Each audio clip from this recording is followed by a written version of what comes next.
as you just heard in the track before, in this lesson we're going to go over the old song Salt Creek. This song is really popular in bluegrass jams, bluegrass festivals all over. It's a great song to know. I recorded that clip using the capo at the 2nd fret because the song is usually played in the key of A. During the lesson video portion of the video, I took the capo off in case some of you don't have a capo and you still want to learn the song. You can always learn it without the capo and then put the capo on and adjust accordingly. This song is a great song to know in general because it's at so many festivals. It's also a good song to really start to improvise on, get some of those resolving licks throughout the melody. I have 2 or 3 in these 2 different versions that I did, and they're all pretty much interchangeable, right? You can do an ending lick here and ending lick there, but I always look at those sections as the beginning of improvising on a fiddle song like this. I'm also planning on doing another lesson just talking about taking some of those ending phrases or ending resolving measures to some of those melodies and starting to build ideas off that, and then they can kind of continue to grow, and then you're really improvising over the whole melody that way. If you're interested in this lesson on Salt Creek, go ahead and click in the video description below. There's a link there where you can learn how to access the lesson. You can also subscribe to my email list by clicking on another link in the description below as well. Thank you. All right, let's take a look at this first pass here, starting with the first 4 measures. It's more just a basic melody for the song. I'm teaching this in my video without the capo in case somebody doesn't have a capo, so they can still get the lesson and play it in the key of G. And then when you get your capo, you can put it on that 2nd fret and you'll be in the key of A, which is what everyone plays it in. The backing tracks included with this lesson are both in the key of G and the key of A for the people that don't have a capo. All right, so here are the first 4 measures played slowly.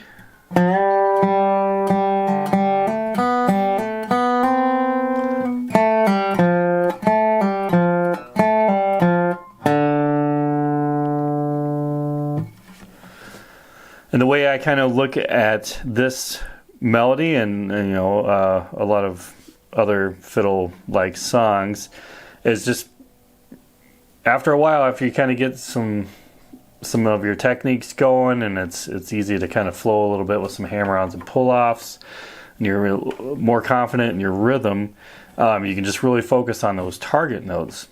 And what I mean by that, I kind of see this one as that first target note being the C note, and it's also the C chord, right? So you have these notes leading up to that target note, and then there's a little pause there. So that's a good phrase to kind of look at. So this will be like the first 2 measures played slowly, and that last note is the target note I'm talking about.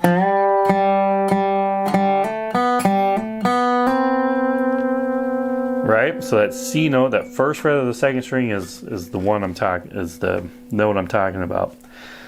So this melody starts off with a G note, which I'm playing at the 5th fret of the 4th string, and it's followed by the 3rd string twice. So it's actually the same note 3 times. You could just hit the 3rd string 3 times if you'd like. Into that first measure, we got a hammer on at the 2nd fret of the 3rd string. So open, hammer on that 2nd fret, and that is those 2 notes are kind of included in the next phrase here, right? So I'd say the first phrase is just those 3 G notes, and then we have a little run here. Then it's going to 0-2 on that 3rd string, 2nd string open. Back to 0-2 on that 3rd string, back to that 2nd string open, and then I do a hammer on to that target note, that first note of the 2nd string. So getting that 2nd phrase down could be a little good exercise to put on repeat.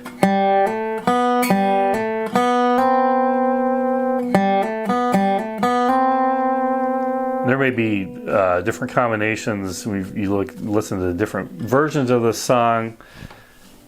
So many different ways to kind of play those notes in maybe a different order, but you're always getting into that target note.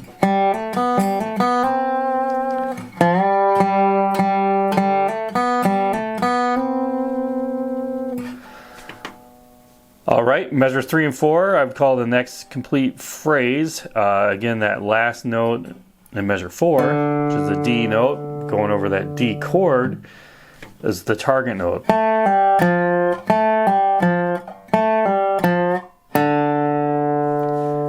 It's kind of it is the next resting spot there and sounds complete.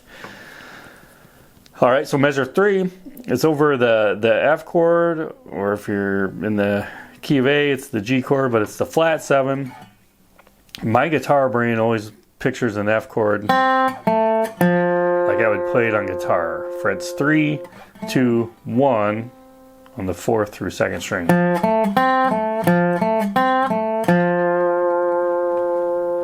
Right, and it's all right if you don't see it that way. It's like I said, it's the guitar part of my brain. I learned guitar first, so the melody on this one's going to go. So it's that 2nd fret of the 3rd string, pull off to that F note, the 3rd fret of the D string, and you do that 3 times in a row.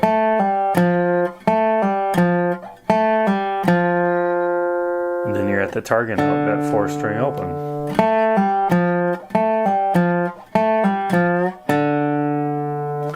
So one more time here, I measures 1 through 4, played slowly.